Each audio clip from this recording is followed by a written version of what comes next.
talk about our glorious friend George Harrison, I think it's most important to remember one thing. These men, as Sakshi Gopal so well described, were great demigods that appeared on this planet at a special time in history.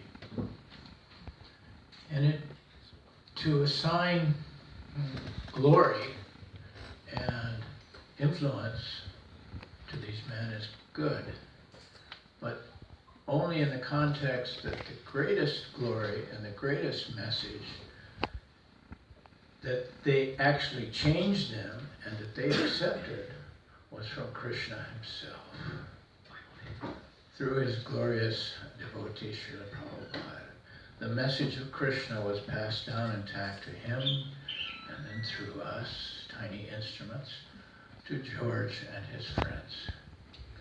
So the real power is there with Krishna. We are only praising George tonight for accepting that power and using it as a pure devotee would.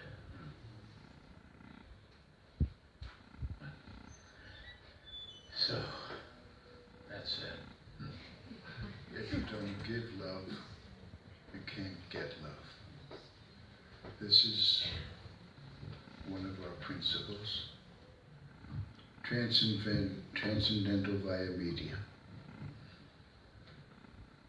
Para, love for Krishna, love for Radha, love for Guru, love for each other, das anudas. Prabhupada gave us the principle to serve each other. That could save the world. I want your success and you want my success. And George, like a sponge, took the philosophy. You saw how he encapsulated, we are not this body, or you don't identify with the body. You can change your country, you can change your religion, you can change your external, but the soul is eternal. And so each of us had a different relationship with George, and we gave him the philosophy sweetly. And Shyamsundar was his very good friend, and even went to live with him. The roots kind of go back further, though. A few years before we arrived here to meet George, you were there too, Gurudasa. Both of us were living in Haight-Ashbury district in San Francisco in 1960, the summer of 1967. And George Harrison, of course everyone had been listening to the Beatles, but George came personally to Haight-Ashbury, and we missed him. But the thought was embedded deep in my heart that one day we must meet this man and teach him about Krishna. Shortly thereafter, in late '67, I was in jail. I was in jail for a month. I didn't have much to do but chant Hare Krishna and think about how Srila Prabhupada would like us to change the world through the Hare Krishna movement.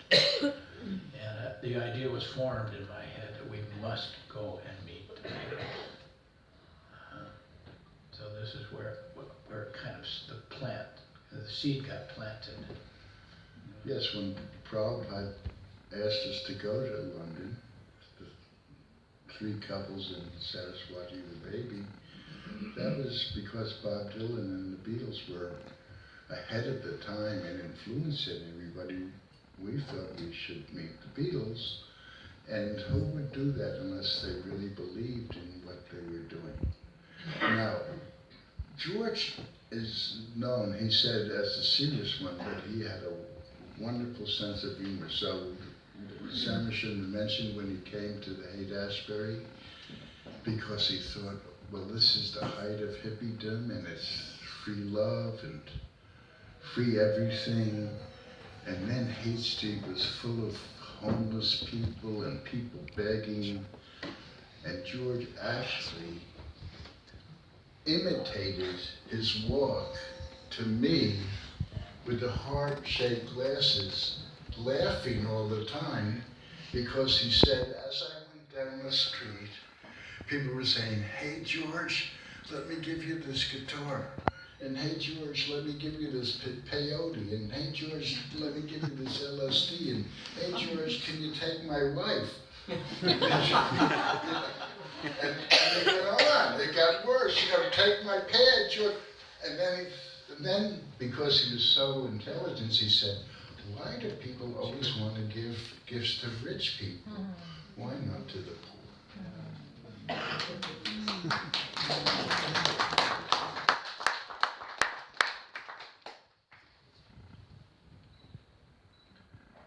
I always kind of like to stick to a linear thing. That Gurudasa do the poetry. So, here's a letter. This is kind of the first evidence that we have. A letter that on May 6, 1968, that Prabhupada, the Swami, it wasn't Prabhupada, Bhaktivedanta Swami, wrote to Mukunda. Shyamsundar wanted to go to London. What is your opinion about this? I'm very much eager to open a center in London. If Shyamsundar and Malati go there, then one or two other brahmacharis may go there to organize a center in London.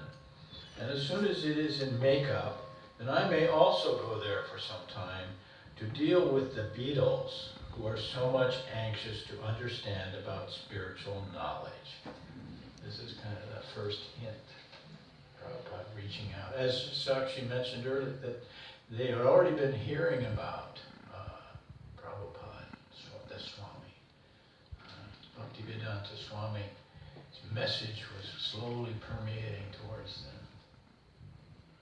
And even John was a polarity of the total iconoclast, cynic, organized religion, and giving messages. So we lived with him, and I had a relationship with him. And one day he said, "Gurudasa, I want peace. I want to give peace a chance." And if you notice, give peace a chance is in the mantra fashion. And Hey Jude is a mantra. So he says, "I want to give peace a chance." He says, "I'm going to let my hair grow to show that I want to give peace a chance." Chaitra Guru, intelligence comes in. I said, "John, peace takes sacrifice, so if you really need it, you should cut your hair off, like me." And 2 weeks later, I was walking on Fleet Street, and John and Yoko had, not completely, but short hair. There's so many things we could talk about with George tonight. It could go on for like two or 3 or 5 hours. So I'm just trying to speed it up a little bit. We came to London, 1968 in September, 1st of September, late August. And with part of our intention of being here, of course, was to meet the Beatles, although our main purpose was to please Prabhupada, whatever we did. But we thought meeting the Beatles would be an important way to empower Prabhupada's message in the British Isles. And by Christmas, we had met the Beatles and befriended them. That's only 3 months. It was not easy, but it was a magic. Can I do the preamble to? Yeah, you just show how that happened. We were sending something to Apple Records every day. We found an apple that walked, and we put Hare Krishna mantra on it. And we were in International Times. We did covers for them and articles, and we sent it.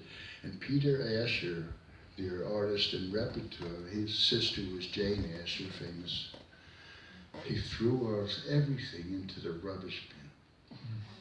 Well, the Beatles had put an advertisement all over London that if you have a song or you have something, an idea, bring it to us at Apple. I mean, this is the most famous men in the world, and they were changing consciousness more than anyone else on the planet, including all the presidents and popes. They were asking for ideas from the public. But later, they told me that we were inundated with proclaimed messiahs, etc. But it allowed us to put our foot in the door. Self-proclaimed messiahs. We got our foot in the door. Well, yeah, Because of that.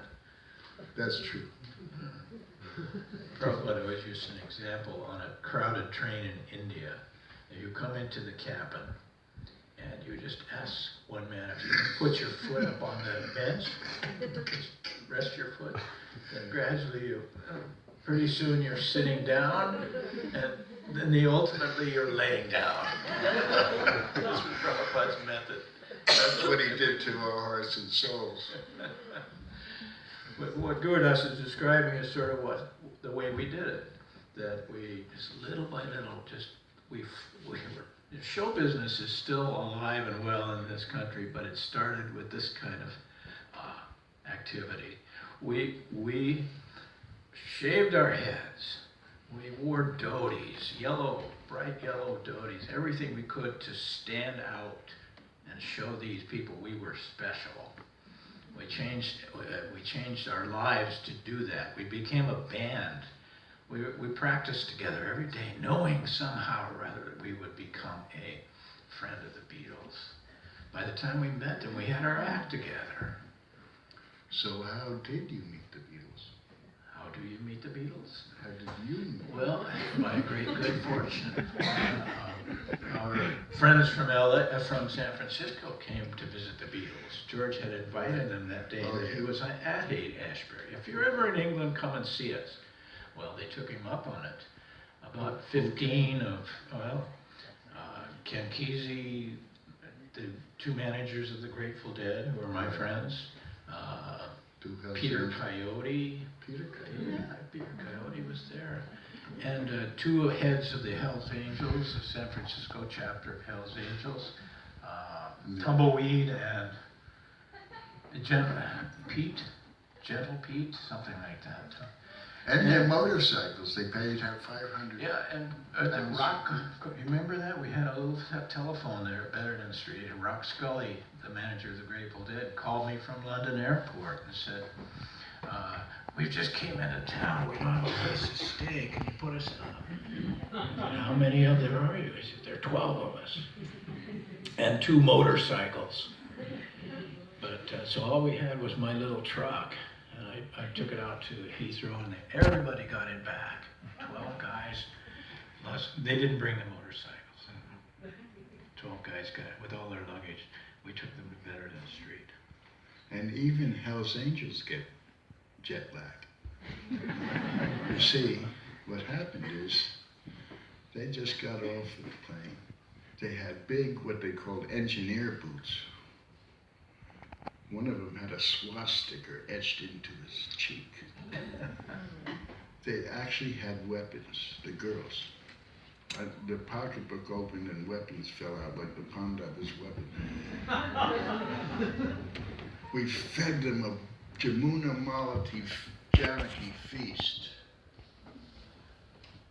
Then we showed them a film that we just got from Boston, the first film of Swamiji walking down the street. Oh, look, Swamiji's looking towards the camera. This is the best film we've ever seen. To the Hells Angels, there's an old man walking up and down. So they fell asleep on the floor. Ken Kesey and I were old friends, and he asked me, why do you need a guru? I did do you want a doctor that hasn't read no books or anything, no tradition? So he really warmed up. The Hells Angels got up, and they wanted to start a branch. We sent them to the arts laboratory, but it was so funny that Mukunda told them the logistics of how to start a branch in England. So Mukunda's responsible for the Hells Angels. Well, okay, to speed it up a little.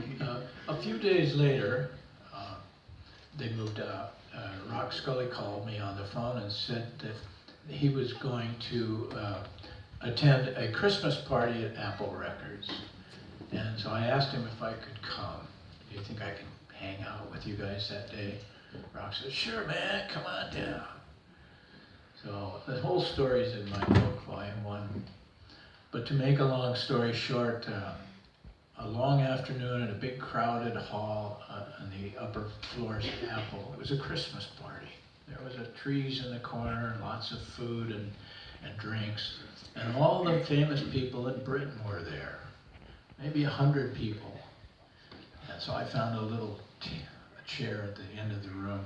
I was sitting quietly. And hour after hour, they kept saying, the Beatles are going to come, Beatles are going to come, Beatles are going to come. And one by one, each of the Beatles finally looked in the door, saw this crowd, and ran. And 1, 2, 3, and finally George peeked out. And he started to head out the door also, but his eye caught me across the room. There it was the daffodil yellow Doty that did it. He saw it. And he just started walking through all these people, took me over in the corner. They all passed aside like this, and George came right to me and sat down. He said, "Where have you been? I've been waiting to meet you." Mm-hmm. And that's how it began with George. It was like, normally with people like of that special, higher ups and all, I'm very shy normally, very shy. I could regret doing anything like that. But with George, it was like meeting Gurudasa or one of you somewhere. Hey, how you doing? Been a long time. Been a few bodies now since we sat down together like this, hasn't it? It was that close. He says, come on out to my place as soon as you can. He drew me a little map on a cocktail. And I explained to him the basics of Krishna consciousness. The first thing he wanted to know about Krishna, I said, well, he's the supreme personality of Godhead. He's a person.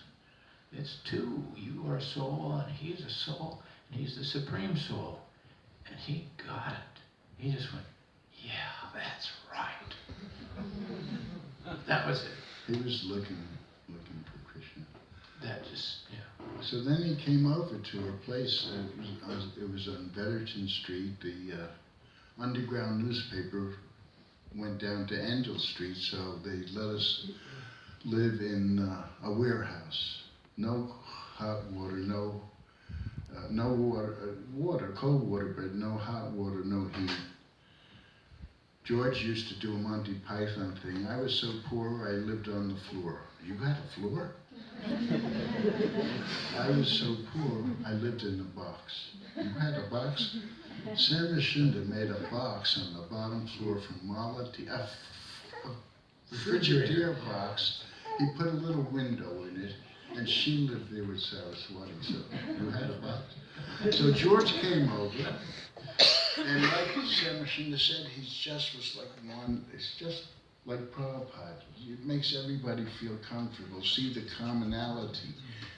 And he loved prasadam, and he loved our altar. He seemed to love everything about it.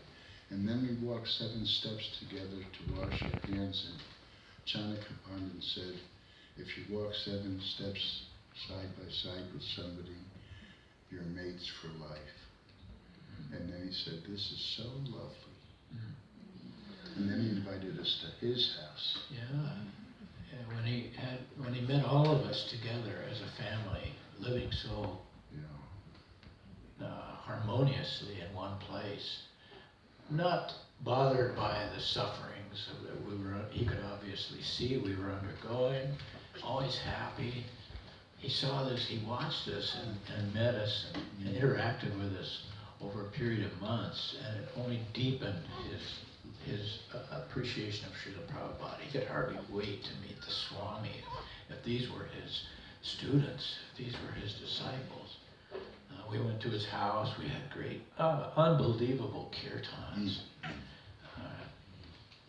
And he came to our place. He had 2 lives, though. He said, I have my rock and roll friends, and I have my Krishna friends. And I want to keep them separate a bit. He also was a lone wolf in his own way, so he wanted me to be the filter for him. Everyone on the Krishna side, I'll call you first. He wanted that to be in place so he would be protected, because anybody who of his rank and standing in the world who took up a religion, a new religion, would be seriously abused by the public. So he wanted to keep it a little quiet, keep it low key. And as it was, some of his mates, some of his friends started to make fun, even John. Yeah. No, John even made fun. What is that book? By the way, he didn't know the Kama Sutra. Finally, in January of '68, early January, George called me one day and he says, listen, we're out here at Twickenham Film Studios making a film. I guess it was, what was that? Let It Be film, yeah. He said, my mates are here, I want you to explain Krishna to them. So I finally found the place, and it was mobbed in front of this Twickenham Film Studios, huge studios in Burbank. And out in the streets in front were thousands of young girls holding up signs, the Fab Four, screaming. And I thought, I made my way through all these hordes of girls to the front gate.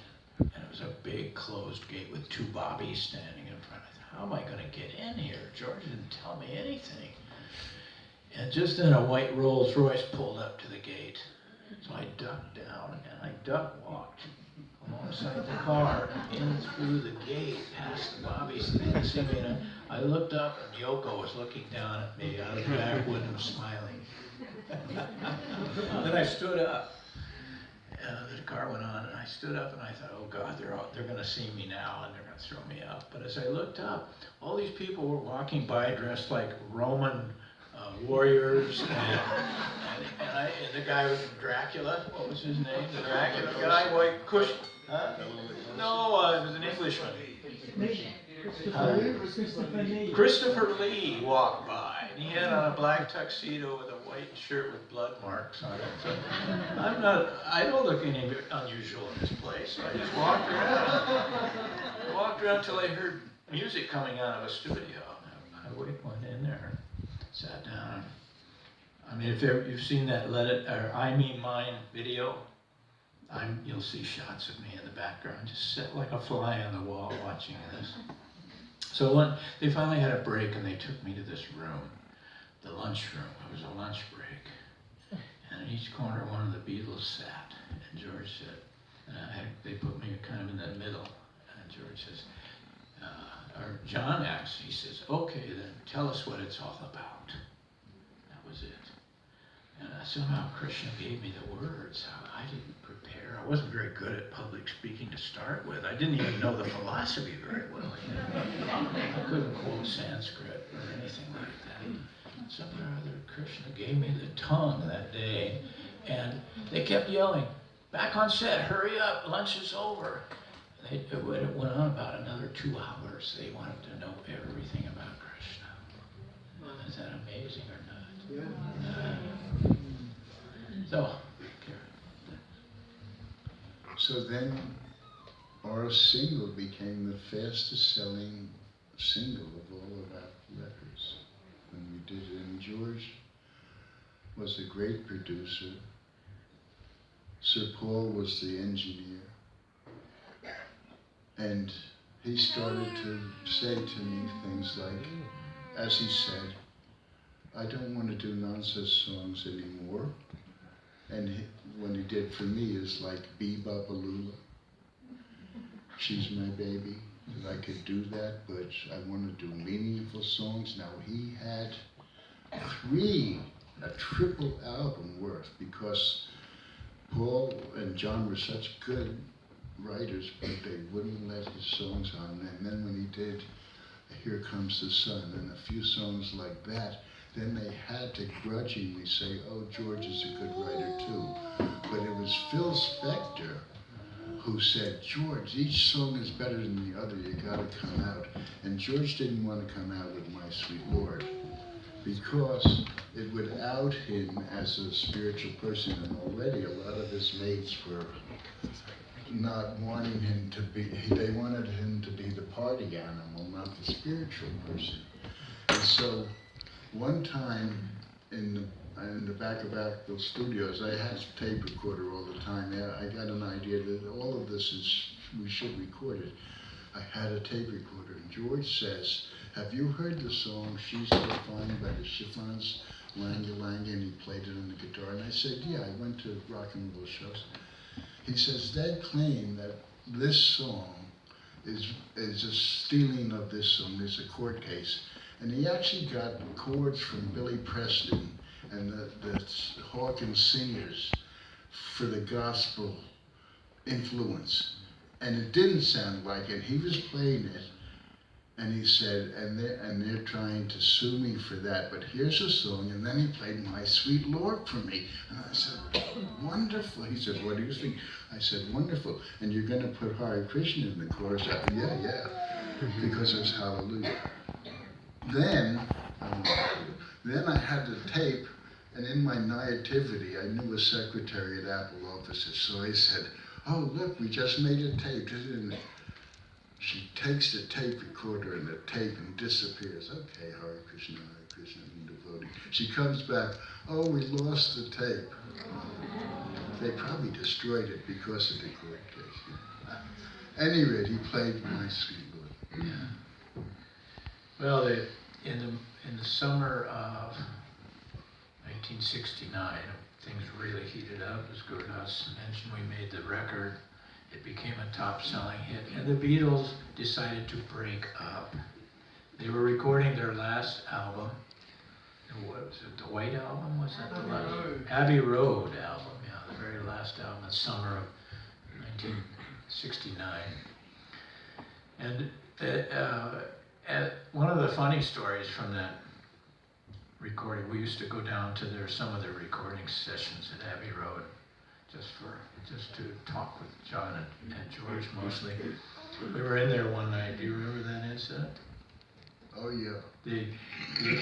We're standing there. They're doing He's Not Heavy, He's My Brother. That one of the songs on there. And they're in a small studio, smaller than this room. Oh, you mean I Want You, She's Too Heavy? Yeah, with a skylight, a glass skylight over John. And suddenly, down through the skylight comes this body and lands on the ground, flat on the ground in front of John. And it's one of the devotees that we had live with us, but he was psychologically unbalanced and he was off his meds. And he was wrapped in like an orange cloth. That's all. Otherwise, he was naked. And he had been up on the skylight and fell down through in front of him.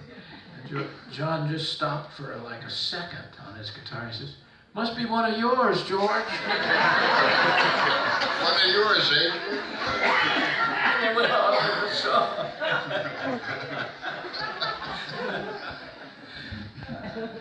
Because he'd go out to Plumpton with us and sing there when we had the press release and all of those things. He was saying, now I'm a Krishna. Yeah, well, John at that time invited us to come out and live with him. And to speed things up, a few weeks later, Srila Prabhupada arrived in London, September 1969.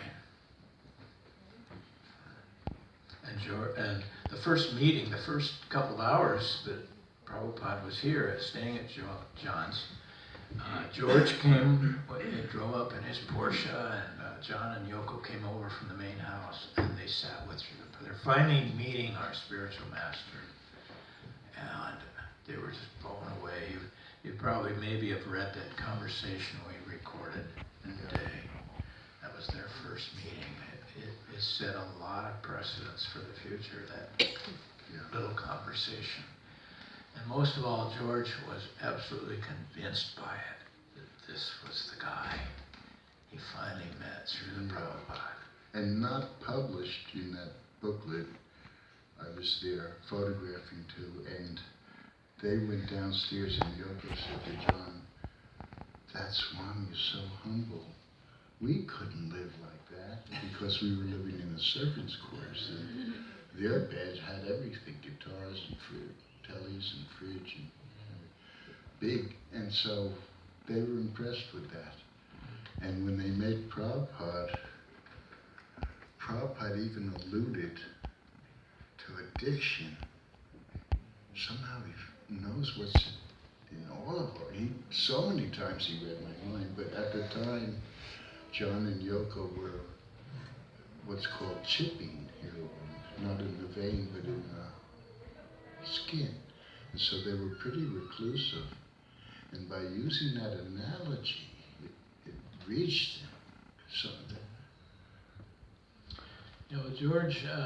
George was pretty busy. Now, Prabhupada stayed with us for 3 months at Berry Place. And he saw George from time to time, whenever George was in town. He would come to visit. And one day, I better tell this story because it's so important to what everybody wants to hear.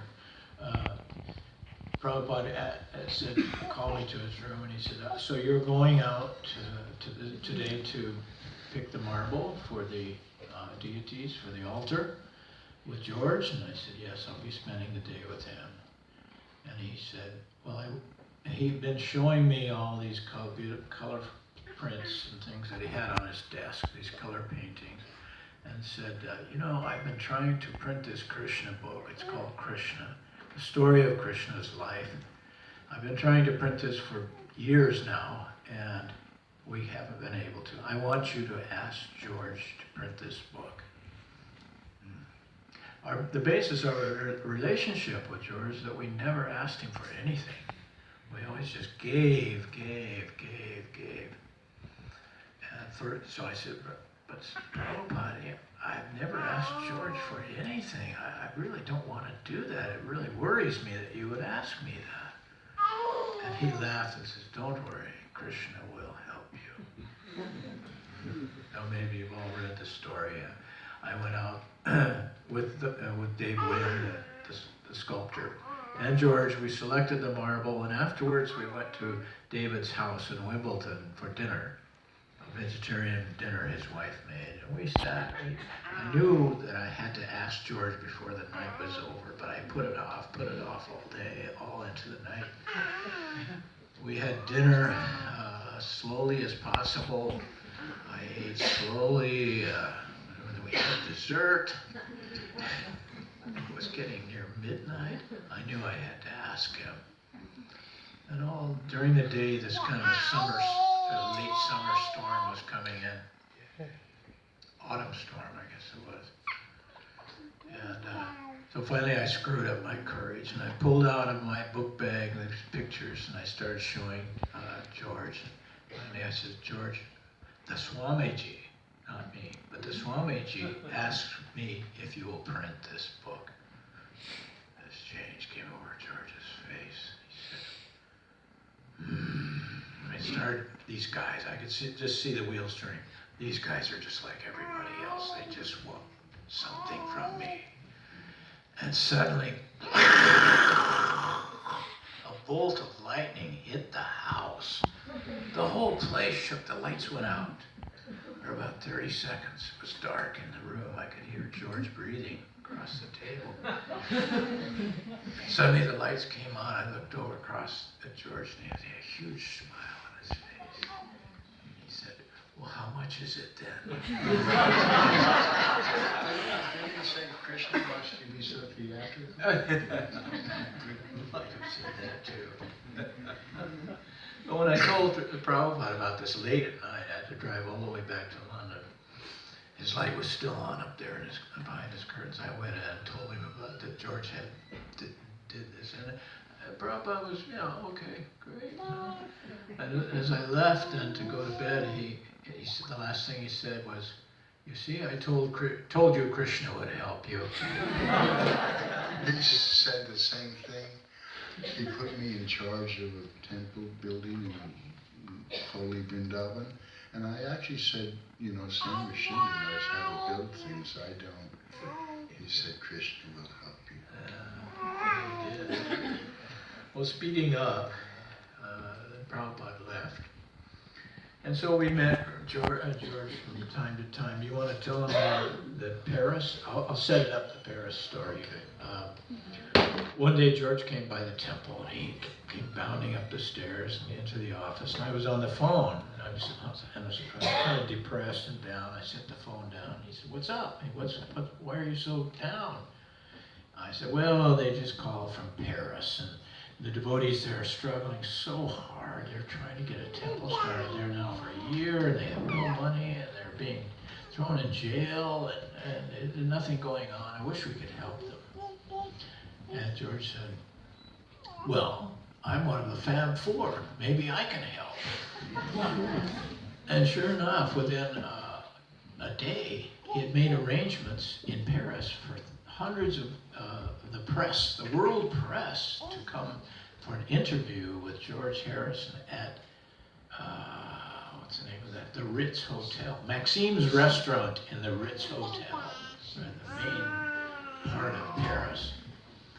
One of the first visit by a Beatle to Paris since 1964 or something like that. So it was a big deal, a news splash in Paris that one of the Beatles was coming for interviews, and he brought all of us with him. You can finish it. I got another.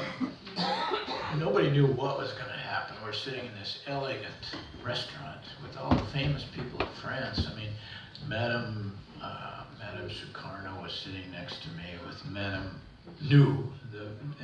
Madame Sukarno's husband was the president of Indonesia, and Madame Nu's husband was the president of South Vietnam, and they were sitting right there with their little poodle. And Saraswati, my little daughter, went over to play with the dog, and she scared the dog. He jumped up, knocked the table over, and all the champagne went on their 10,000-pound Chanel gallons. It was a chaos, a total chaos in there. George was sitting there, what's going on? And so we decided quick on the spur of the moment. This guy told us about this little room in back. It was the laundry room, where they took the laundry from the tablecloths and stuff and threw it down a chute on the side of the wall. And we had an idea that there was one door coming in and one door going out. So we would line all the press up. There was hundreds of press people in front of one door, and Gurudas would let 3 of them in at a time to interview George. And Surdas? No, Surdas. Serge. Yeah. Serge and George and I sat at this little table. Gurudas was going to be the monitor for these guys. So he let 3 in. They did their little interview. And then suddenly he said, "I can't hold the door anymore." It started buckling like this. The press was pushing on this door to get at this beetle. And finally, the door crashed down and they started rushing in. I looked around. There was a laundry chute behind us. I said, "Open it up." There was a slide going down into the basement and a big pile of laundry at the bottom. Like, "George, quick, through here!" He jumps through the door, down the slide. I come right after him. And then Serge and then Gurda. Down this, and then the reporters start down. Yeah, but there were hundreds screaming, mostly girls, pushing it. So I ran out in the alley behind. There was a taxi sitting there idling. I said, "Monsieur, Allez! allez, allez!" No, I'm already taken. Okay. No. And then when he looked up and saw these hordes of people coming at him, he decided to let George in the taxi. So we got George in the back, and then we held off beating these reporters back. They were even laying down in the street. They were trying to peel the taxi because George was in a piece of the car. Tearing apart. So the driver took off. Then we met up later in the George Sank Hotel and had laughed for hours over this whole incident. Nothing got said about Krishna the whole time. It was just all they wanted to know was, "Why have you cut your hair? Are the Beatles breaking up?" What's that mark on? Yeah, that story's in the book. So George, one of the best songs was Something, and Frank Sinatra said it's the best love song of all times. But George told me I really wrote it for Krishna, but if I said something in the way he moves, it would be misunderstood. Or in his Liverpoolian way, he said, they would think I'm a poof. Anyway, in February 1970, George called me and says, I'm out here in Oxfordshire looking at a place, a big country home, and I want you to come out and have a look at it, advise me on how much it would be, how much it would cost, how much effort it would take to repair and restore this place. So I went out to him, with him to this place called Friar Park in Henley-on-Thames, Oxfordshire. And to make a long story short, he acquired the place and invited us to move out with him. 6 household couples moved out to stay with George in his 110-room mansion. There was no furniture in the place. It was brand new to him. It was an old manor house and recently occupied by a few Catholic nuns. That was it, 3 or 4. So it was in quite a state of disrepair, but it was a fabulous place on 35 acres of sculptured grounds. So we set up a little temple room in there, right? In their old chapel, the old Anglo-Saxon chapel, we set up a temple, started doing our things, 7 o'clock kirtans, evening kirtans. Meanwhile, unbeknownst to us, George began composing and recording All Things Must Pass. He was gone most nights, but whenever he was there, he would come in the temple and chat with us. And Sri Lokanath was asking whether we had any influence on the words in his songs. We lived there with him while he was composing and recording that album. We didn't know what he was doing, but he would run into me in the halls or out in the grounds where I was working some days, many times with his guitar. He would run a few lines by and say, what do you think of that? One day, the song you sang, the chanting the names of the Lord, that word polluting, Yeah. he asked me one day, what's a word for something that's ugly and disturbing? Pollution? Yeah, pollution. He put that word. Many of the things we did indirectly greatly influenced the because we lived in the house with him while he was doing that. Most famously, one morning, my job was to repair the kitchen, a big Victorian kitchen, and the previous tenants had just painted over this beautiful Victorian woodwork with coat after coat of thick paint over the years, a kind of an institutional green or something horrible. So my job was to chip all this paint off this whole the woodwork in this kitchen. So I was up working there on a ladder early in the morning, and in through the door piles George with his friends from the previous night recording session, Billy Preston and Klaus. Yeah. Klaus Lorden, the bass guy. So they were all pumped up after a night of recording, and Billy gets over in his kitchen. The kitchen was the only warm place in the house, and it was where everybody kind of congregated. Nothing else in the house was ready yet, no furniture. We all just kind of hung out in the kitchen, the huge kitchen. And they had some amplifiers in there and a piano, a little piano. No, it was a harmonium, George's harmonium. So Billy Preston runs over on the harmonium and he starts da da da da da da da, and George plugs in his guitar and says, let's sing. They had been singing this song the previous night, so they wanted to just carry on rehearsing it. Hallelujah, hallelujah. So I yelled from the back, on my ladder up on the back of the kitchen, Hare Krishna, Hare Krishna. And then they started singing that. So obviously us being there really influenced a lot of those songs. If you read that book, that George's book, I Me Mine, have you read that?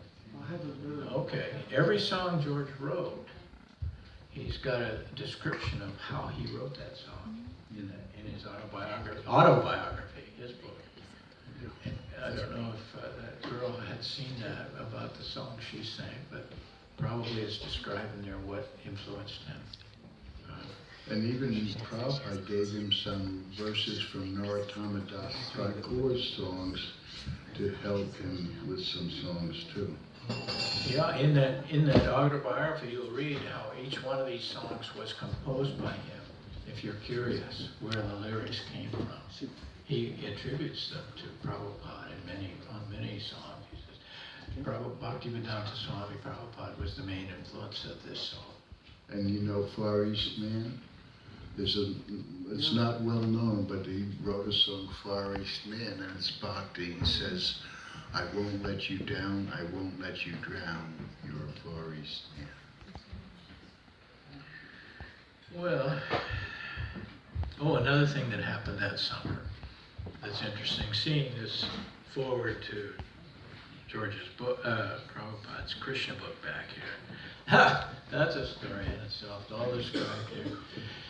Prabhupada wanted George to write the foreword to Krishna book. And every time I asked him, George says, I don't write anything. I write a few songs, I can't write anything. And it's when week after week I kept getting letters from Prabhupada, where is that foreword? Well, I'd write back, well, he hasn't got around to it yet. But finally one day I asked him, I said, George, if I write a rough draft, just points you should cover in this foreword, do you think then you could write it? He said, yeah, that's a good idea. So I wrote all the points, that you should do. And George handed me back a copy the next day with his words inserted in there. And it was all in pretty much the way you see it there, except that there was a verse by Vivekananda. Quoted George, quoting something Vivekananda, as Vivekananda said. So when I sent that to Prabhupada, he wrote back and said, I do not want this verse in there. So I said, George, I hope Prabhupada doesn't want this verse. And George got really upset. But this is one of my favorite verses. What is your spiritual master doing, saying, I can't put this in there? And I don't know, Krishna must have zapped me with lightning at that point, because I said, George, if this was you talking here, would you like a verse by Paul McCartney quoted? He said, oh, okay, I got you. Leave it.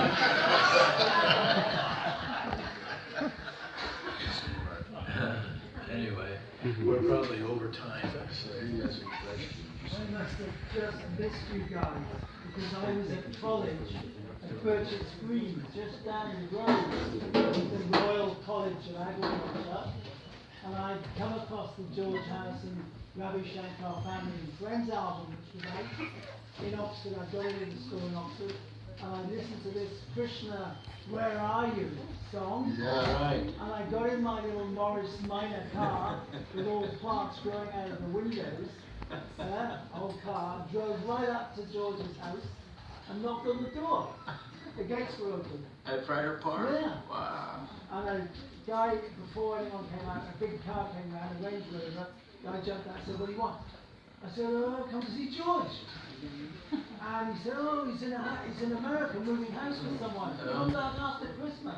And I joined the temple. And I didn't see George till 20 years later and told him that when he came in. So George says, give me love, give me peace on earth, free me from this heavy load. And he says, if you don't give love, you won't get love.